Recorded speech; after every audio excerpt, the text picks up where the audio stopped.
Chances are that if you've seen debates, you thought that the side with the best arguments and evidence would win. However, I want to show you that there is a third variable that is missing, which is necessary to finding the truth. Subjectivity. First of all, what do I mean by truth? Truth here is any kind of justified true belief, such as physics, history, philosophy, or anything at all that exists independently of what we personally think about it. And what do I mean by subjectivity? Subjectivity here is any kind of choice that you as a subject has to take in order to do anything. Truth by itself is rather abstract, like a function without an input. What sets us in motion is not the truth, but subjectivity. To begin with, the truth doesn't just magically appear in our heads. We have to actively go searching for it. Take a telescope or a microscope and do some research. Take a notepad and write down some notes, or even just sit down and do some thinking. In order to seek the truth, you need to make a choice to do so, and that choice is necessarily subjective. Furthermore, there are many other things getting in the way of the truth, like having a bias towards a particular belief. You can imagine this as a whole other dimension to facts and logic, in which many subjective attitudes will cause you to find lies, and only a handful will cause you to at least have a chance of finding the truth. I want to focus on a particular dimension of subjectivity, which is faith and skepticism. Just to be clear, faith can be understood as either thinking something is true or acting like something was true. Here, faith and skepticism refer to how we act, not what we think. The biggest problem with skeptics is that skepticism is destructive by nature. Yeah. And that's the utility of skepticism. I mean, it can degenerate into a kind of argumentative nihilism. That's the downside. But properly applied, it separates the wheat from the chaff, right? And the purpose of that is to keep the wheat. Well, skepticism can only ever be essentially destructive because you're being skeptical of something. Somebody's putting something forward and you're sort of responding to that with skepticism.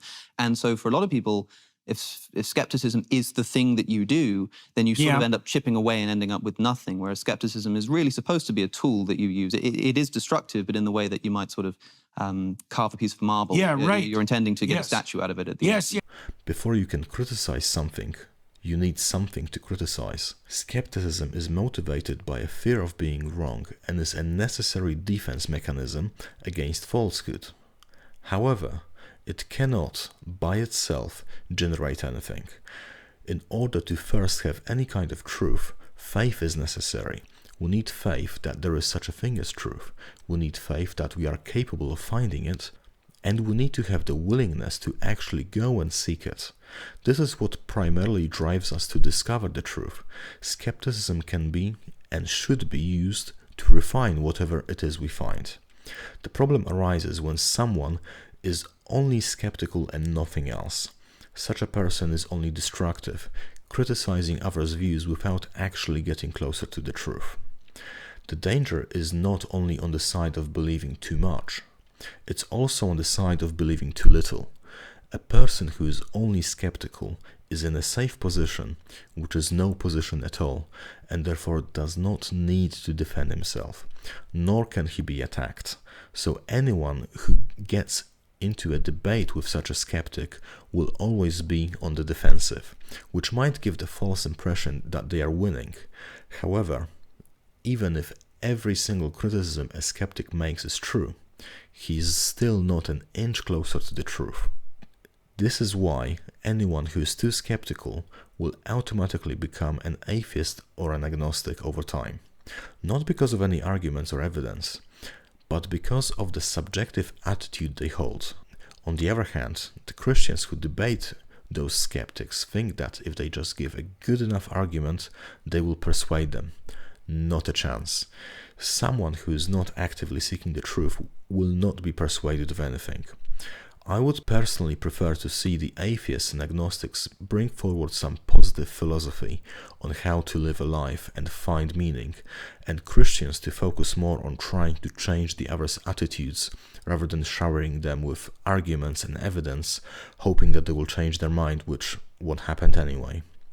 If the atheists and agnostics had a positive philosophy on life, then we could debate fairly and productively, with both sides putting something on the line. And if Christians focused more on the subjective aspect of converting others, then they wouldn't be wasting their time. The truth is objective, but seeking the truth is not.